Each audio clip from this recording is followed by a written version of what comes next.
Distinguished delegates, in accordance with General Assembly Resolution 35/213, access by staff representatives to the Fifth Committee, in particular paragraphs 2A and 3A, I now invite Mr. Milan Davo, representing the staff of the United Nations Secretariat as the single representative of staff unions, to make a statement on the committee to the committee via video conference from Brindisi.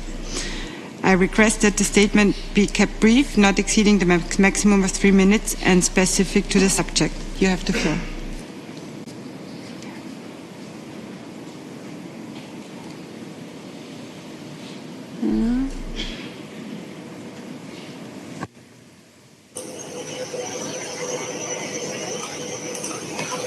Thank you, Madam Chair. Excellencies, distinguished delegates, friends and colleagues of the United Nations, I stand before you today not just as the President of the UN Field Staff Union, but as the spokesperson and the voice for all the dedicated UN staff around the world who keep this organization running, who serve on the front lines of crisis, deliver life-saving aid, and work tirelessly to uphold the principle of peace, security, and human dignity. But today, we face a crisis that threatens the very foundation of our work. The United Nations is experiencing severe liquidity and funding shortfall, and the consequences are dire. Programs are being cut, humanitarian operations are scaling back. The very people we are meant to protect, refugees, displaced families, and communities in conflict zones, are being left without food, shelter, and security.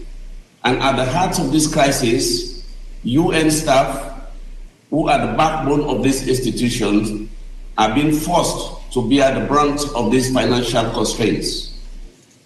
Workloads are increasing beyond sustainable levels, and now staff members, committed professionals who have given years, even decades of service, are being laid off.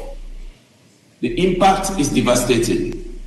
Fewer staff means fewer peacekeepers in conflict zones, fewer aid workers delivering food and medicine, fewer experts tackling global challenges.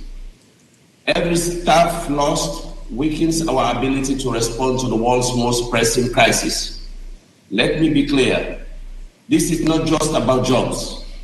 It is about the UN's ability to fulfill its mission. A United Nation that cannot retain its skilled workforce is a United Nation that cannot act effectively. And when the UN cannot act, the people who depend on us suffer. We call on member states to meet their financial commitments fully and on time. The cost of inaction is measured in human lives.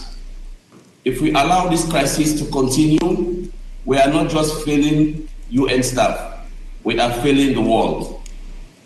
Now is the time to invest, not in bureaucracy, but in the people who make this organization work, in the staff who risk everything to serve, and in the UN's ability to uphold its promise to humanity. I thank you, and God bless the United Nations. Thank you very much for your statement. The floor is